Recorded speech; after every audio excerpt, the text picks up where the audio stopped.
identifier et gérer les 5 profils des vendeurs les plus réticents.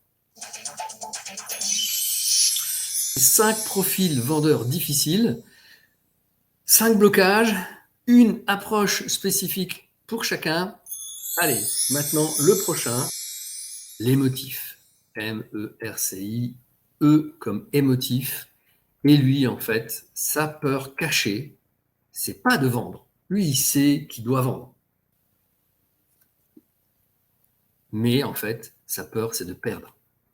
Il a peur de perdre ses souvenirs, voilà, cette maison, la famille qui était là. Voilà. Donc, lui, l'émotif, il est dans l'émotion. D'accord? Pour lui, en fait, ce bien, il représente une histoire, sa famille, une identité, les moments qu'il a passés à travailler, à refaire ceci, à faire cela, à faire cette peinture-là. Ça, c'est ce qu'il ne veut pas perdre. Et c'est dur pour lui. Donc lui, en fait, son cerveau, c'est pas le cerveau rationnel. Lui, en fait, son cerveau rationnel, il est presque déconnecté. Lui, c'est l'émotion. D'accord? Sa décision, elle est émotionnelle. Donc il faut travailler avec ça. Donc, qu'est-ce qu'on a comme mots-clés? Donc, faut éviter. Bon, bah, monsieur, hein, c'est temps de tourner la page, hein, il est temps de vendre maintenant. Hein. Tu fais ça, tu l'as perdu. Parce que là, non, mais tu ne le mets pas dans la réalité qu'il faut tourner la page, qu'il faut vendre. Non, ça, il le sait, mais il lutte contre ça. En fait, il faut le projeter aussi, il faut le projeter sur une nouvelle émotion. D'accord? Il faut préférer le terme, par exemple, bon, on va transmettre votre bien. Vous allez pouvoir continuer votre histoire ailleurs, et cette maison, elle va pouvoir continuer son histoire. Okay? Et vous allez pouvoir avancer dans un nouveau projet où vous allez pouvoir construire quelque chose. Donc, les motifs, il faut travailler avec ses peurs, mais il faut l'aider à dépasser ses peurs et réussir à le faire se projeter sur autre chose. OK? Donc, dans la méthode RECA, les neurosciences, donc rassurer. Comment vous le rassurez? Vous ne parlez pas du marché, d'accord, que c'est le moment de vendre ou quoi. Non, non. Je comprends. Ah oui, effectivement. Oui, bah, effectivement, cette maison, elle représente beaucoup plus que des murs. Il y a quelque chose d'immatériel ici et je sens que vous y êtes très attaché. Donc, tu le rassures, tu montres que tu le comprends. Après, tu te connectes à son émotion. Tu le laisses raconter ce qu'il a envie de te raconter. Tu le laisses parler sur, oui, vous voyez, cette histoire, machin, où il va te parler de son divorce, où il va te parler voilà, de ses problèmes spécifiques, économiques ou quoi. Mais sur base de ce qu'il te raconte, tu vas pouvoir poser des questions. Ok, alors qu'est-ce que vous voudriez transmettre aux futurs propriétaires?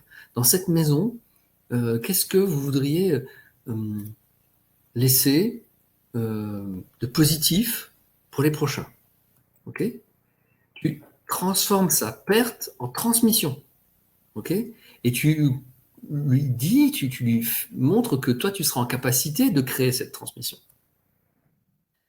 Ensuite, tu dois l'amener à ce que lui, il puisse construire son choix. Consciemment, il va construire son choix et tu dois le faire passer de je dois abandonner cette maison, je dois abandonner les souvenirs qu'il y a ici. De toute façon, les souvenirs, il les garde avec lui, hein, mais je dois abandonner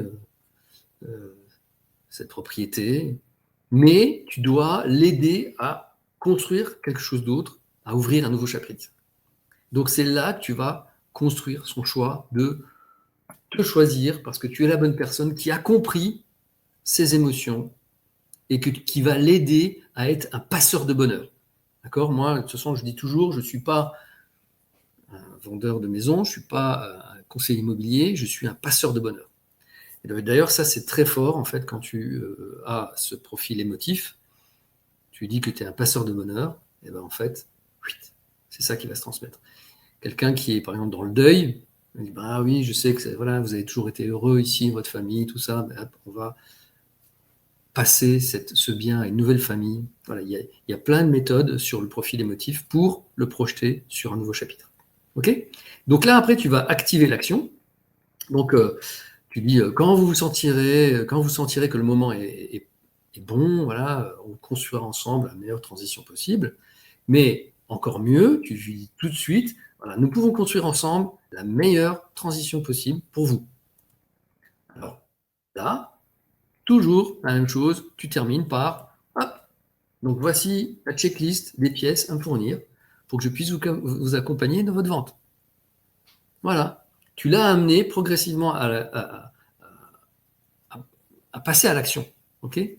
Donc toi, ton action, c'est de lui transmettre la checklist, pas forcément le mandat, mais en tout cas la checklist. J'ai besoin de tout ça pour pouvoir travailler. Et là, en fait, quand il valide le fait de ah oui, ok, ça j'ai ça, ça je peux vous fournir tout de suite, ça je dois aller regarder dans mes papiers, dans mes archives. Donc là, tu sais que paf, ça va aller jusqu'au bout. Donc là, c'est super. Ok? Donc la checklist et ça déroule. On a une stratégie par profil. Le M, le méfiant, lui, il a besoin de sécurité. L'émotif, il a besoin d'être compris. D'accord? Là, il faut vraiment l'écouter dans son deuil, dans son divorce, dans sa situation particulière, dans ses souvenirs. Il a besoin d'être compris. Le rationnel, lui, il a besoin de cohérence, de vérifier que les chiffres que tu lui apportes sont en relation avec ce qu'il a imaginé, identifié, préparé, ou alors que sa méthode, elle est bonne, et toi, tu vas plus loin. Le curieux, lui, il a besoin de liberté, donc tu le nurturing. L'indécis, lui, il a besoin d'étapes, de petites validations, pas à pas. OK? Super, hein? Donc, merci, RECA, ça peut être déployé tout au long de ton processus de découverte vendeur et d'accompagnement dans leur vente. OK?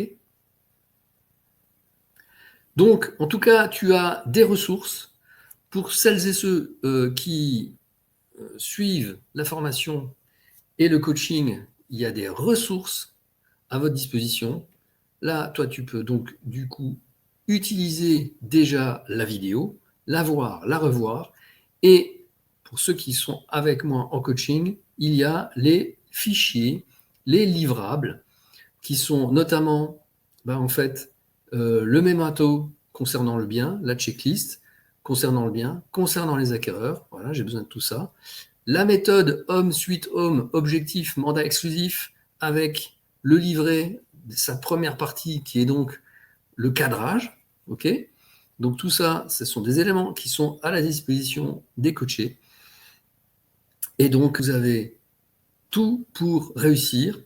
Toi, tes missions à réaliser maintenant, c'est d'une part, bien de mémoriser les différents types de profils pour pouvoir les identifier quand tu seras en phase 2. D'accord? Donc, mémorise bien, prends des notes, reprends la vidéo, mémorise les approches. D'accord? Pour mémoriser les approches, exerce-toi. Tu fais un jeu de rôle avec un de tes proches ou alors avec un confrère professionnel. C'est encore mieux parce que du coup, tu vas pouvoir partager la méthode et vous allez pouvoir performer ensemble. Fais-le, par exemple, avec des membres de ton équipe. Ça, c'est super. Donc, vous vous exercez en jeu de rôle.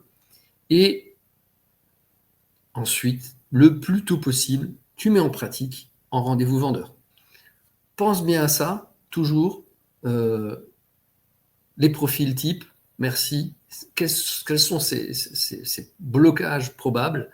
Et puis en fonction, tu navigues et tu vas au-delà. Le but étant d'aller décrocher des mandats supplémentaires. OK? Et après, tu me fais part de ton expérience. Comment ça s'est passé? D'accord? Si tu as réussi à analyser les personnes, si tu as réussi à naviguer dans les argumentaires, dans ta façon de poser des questions, d'écouter, de valider avec lui ou elle. D'accord? Tu me fais part de ton expérience. Je suis curieux de ça et je lis tous les commentaires. Maintenant, tu as la méthode, tu gardes la motivation et surtout, tu passes à l'action. Ça, c'est fondamental. Sans action, pas de résultat. Donc, c'est ça qui va te faire progresser. C'est la mise en pratique, c'est le fait de passer à l'action. Donc, tu te notes aussi des objectifs temporels. Tu dis, OK, je vais mémoriser les différents types de profils pour telle date. Allez, fin de semaine, début de semaine prochaine, ce week-end. Voilà, je vais mémoriser les approches. Je vais faire un jeu de rôle avec un tel ou un tel. Allez, on se prend une soirée, une heure, ou un moment, on va faire comme un jeu, et puis on va se faire un jeu de rôle. Voilà, donc tu te définis une deadline, un objectif de temps, et puis tu mets en pratique le plus tôt possible. OK? Allez, on est arrivé à la fin de cet épisode. Travaille bien, gagne des mandats, performe, reste motivé. Allez, à bientôt.